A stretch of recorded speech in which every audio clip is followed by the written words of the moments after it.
केंद्रीय सहकारिता राज्य मंत्री कृष्णपाल गुर्जर ने आज होडल विधानसभा क्षेत्र के गांव खांबी में 4 करोड़ रुपए की लागत से विकास कार्यों का शिलान्यास एवं उद्घाटन किया। इस अवसर पर होडल विधायक हरेंद्र सिंह, पूर्व मंत्री हर्ष कुमार भी मौजूद थे। केंद्रीय सहकारिता राज्य मंत्री कृष्णपाल गुर्जर ने कहा है कि देश के प्रधानमंत्री नरेंद्र मोदी सरकार की प्राथमिकता में देश का किसान और गरीब है। देश के खजाने पर पहला हक किसान व गरीबों का है। मोदी सरकार की हर योजना में देश का किसान व गरीब शामिल है। उन्होंने कहा है कि गरीब का मुफ्त में इलाज हो, खाने के लिए मुफ्त में अनाज हो, गरीबों के लिए इलाज के लिए सस्ती दवाइयां प्रदान करने का इंतजाम मोदी सरकार आने के बाद देश में हुआ है। किसानों के लिए बीज खाद के लिए 6,000 रुपए किस्तों में प्रदान किए जा रहे हैं। किसानों की फसलों को MSP पर खरीदने तथा फसलों का उचित मूल्य देना मोदी सरकार में ही संभव है। प्राकृतिक आपदा के दौरान किसानों की फसल खराब हो जाए तो खराब फसल की भरपाई के लिए भरपूर मुआवजा मोदी सरकार और नायब सैनी सरकार ने किसानों को दिया है। इसलिए लगातार मोदी सरकार व नायब सरकार पर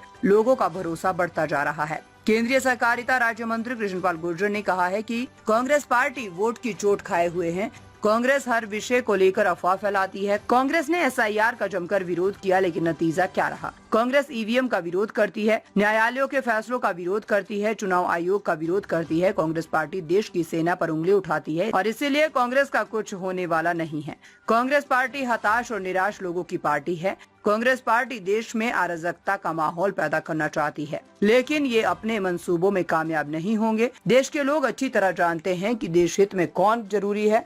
इसीलिए लगातार नरेंद्र मोदी के नेतृत्व में देश के 80% हिस्से में BJP और NDA की सरकार है। इससे ये साबित होता है कि नरेंद्र मोदी व NDA के प्रति लोगों का भरोसा कायम है। प्रधानमंत्री नरेंद्र मोदी लगातार देश के लोगों का भरोसा जीत रहे हैं और कांग्रेस पार्टी अपना भरोसा खो रही है। कांग्रेस गलत आरोप लगाने की बजाय जनता का भरोसा जीतने की कोशिश करें, तब तो कांग्रेस पार्टी का भला हो सकेगा। लेकिन कांग्रेस पार्टी को ना तो देश की सेना पर भरोसा है और ना ही देश के संविधान पर भरोसा है। कांग्रेस पार्टी को देश की जनता के वोट पर भरोसा नहीं है। उन्होंने कहा है कि उनका देश की जनता पर भरोसा नहीं है तो देश की जनता को भी कांग्रेस पार्टी पर भरोसा हो ही नहीं सकता।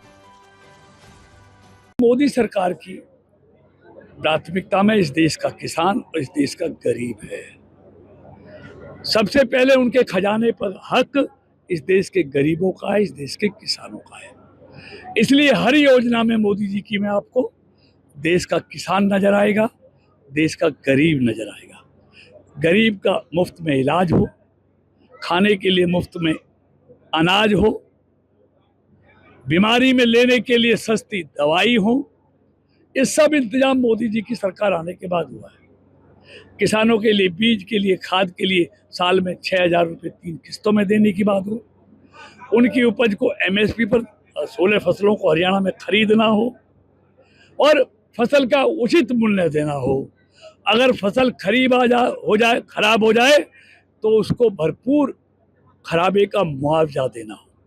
ये मोदी जी और नायब सैनी जी की सरकार में हुआ है और इसीलिए लोगों का भरोसा लगातार मोदी जी पर और नायब सैनी जी की सरकार पर बढ़ रहा है। देखिए, अब इनका क्या कहूँ,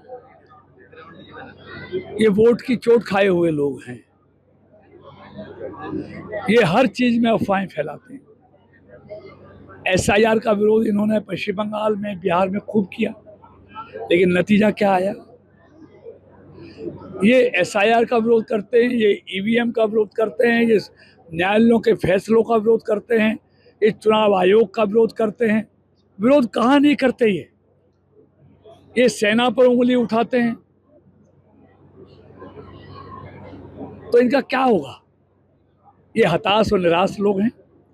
ये देश में अराजकता का माहौल पैदा करना चाहते हैं, लेकिन ये अपने मंसूबों में कामयाब नहीं होंगे। देश के लोग अच्छी तरह जानते हैं कि देश हित में कौन जरूरी है। इसलिए लगातार मोदी जी के नेतृत्व में आप देखो, आज देश के 80% हिस्से पर BJP और NDA की सरकार है। ये बता रहा है मोदी जी के प्रति, NDA के प्रति देश के लोगों का भरोसा।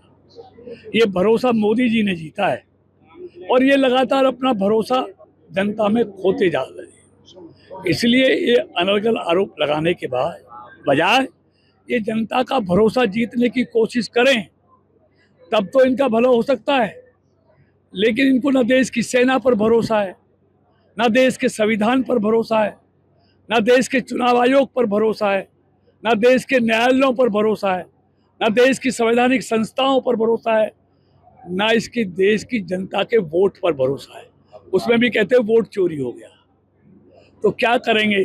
जिनका किसी पर भरोसा नहीं, उन पर देश के लोगों का भरोसा हो ही नहीं सकता। ये सच्चाई है।